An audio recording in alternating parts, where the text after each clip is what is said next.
আচ্ছা, আমরা এসিএমরাশে একটা অডিট শুরু করেছিলাম, মনে আছে? সেই অডিটটা শেষ হয়েছে, আমরা দেখতে পাচ্ছি সাইটের একটা হেলথ স্কোর দিয়েছে এসিএমরাশ, যেটা ওরা বলেছে 87% 100-র মধ্যে, হুইচ ইজ গুড। বাট দুনিয়ার যে টপ 10% ওয়েবসাইট সেগুলোর থেকে 92%, আর্টস অ্যান্ড এন্টারটেনমেন্ট ক্যাটাগরিতে হাইয়েস্ট অ্যাভারেজ হলো 77%। আপনারা ডিটেল দেখতে পাচ্ছেন। আমাদের সবসময় চেষ্টা থাকবে আমরা যেই ক্লায়েন্টের জন্য কাজ করি তার হেলথ স্কোর যেন আমরা 90%-এর উপরে নিতে পারি। হেলথ স্কোর ইমপ্রুভ করাটাই আমাদের কাজ না, আমাদের মেইন কাজ সব ফিক্স করা। বাট এটার দিকে একটু আপনি নজর রাখবেন, কারণ সাধারণত 90%-এর উপরে গেলে আমরা ধরে নিতে পারি সাইটটা টেকনিক্যালি বেশ ভালো অবস্থায় আছে। এসিএমরাশ যখন একটা সাইটকে অডিট করে তখন সে কিছু প্রবলেমগুলোকে কিছু ভাগ করে দেখায়। আপনারা দেখতে পাচ্ছেন এরর দেখাচ্ছে, কিছু কিছু ওয়ার্নিং দেখাচ্ছে এবং কিছু নোটিশ দেখাচ্ছে। এরর মানে হইল এগুলো যদি আমি এখন ফিক্স না করি তাহলে আমার র্যাঙ্কিংয়ে প্রবলেম হবে, হয় আমি ভালো র্যাঙ্ক পাবো না, বা যদি আমার ভালো র্যাঙ্ক থেকে থাকে এই মুহূর্তে র্যাঙ্ক খারাপ হয়ে যাবে আমার। ওয়ার্নিং হলো এগুলো ঠিক করা উচিত, যদি ঠিক না করি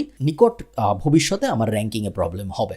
আর নোটিশ হইল ঠিক করতে পারলে ভালো, না করতে পারলে আসলে তেমন কোনো সমস্যা নাই। বাট আমাদের মনে হয়, মানে এসিএমরাশের মনে হয় এগুলো ঠিক করে ফেলা উচিত। নিচে যদি আমরা আসি, ক্রলেবিলিটির মানে হইলো গুগল ঠিকমতো সাইট ক্রল করতে পারতেছে নাকি। আমরা দেখতে পাচ্ছি ক্রলেবিলিটি স্কোর এখানে দেওয়া 96%, মানে আমাদের ওয়েবসাইটের মোটামুটি 96% গুগল খুব সুন্দর করে ক্রল করতে পারতেছে। এইচটিটিপিএস আমরা অলরেডি জানি, এসএসএল সার্টিফিকেট ব্যাপারটা কি জিনিস।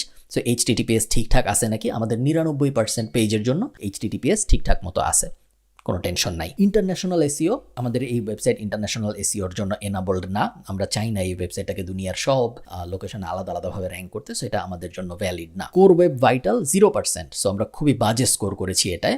সাইট পারফরমেন্স 86% ওকে, ইন্টারনাল লিঙ্কিং 86% ওকে, মার্কআপ 100%, খুবই ভালো। এগুলো নিয়ে আমরা পরে আরও বিস্তারিত কথা বলবো, এই কারণে আমি এখন কথা বলছি না। এরপরে প্রত্যেকটার উপর যদি আমি ক্লিক করি, সো এররে যদি আমি ক্লিক করি তাহলে এররগুলা কী কী আছে এটা আমি দেখতে পারবো। আবারও ব্যাকে যে যদি আমি ওয়ার্নিংয়ে ক্লিক করি তাহলে ওয়ার্নিংগুলা কী কী আছে এটা আমি দেখতে পারবো। সামনের ভিডিওগুলায় আমরা একে এক করে এই প্রত্যেকটা প্রবলেম কিভাবে হয় নিজেরা ফিক্স করব অথবা কিভাবে ডেভেলপারকে ফিক্স করতে বলবো সেগুলো নিয়ে কথা বলবো। সামনে অনেক দিন পর্যন্ত, অনেকগুলো লেসন পর্যন্ত আমরা এই টেকনিক্যাল ফিক্স নিয়েই কথাবার্তা বলতে থাকবো।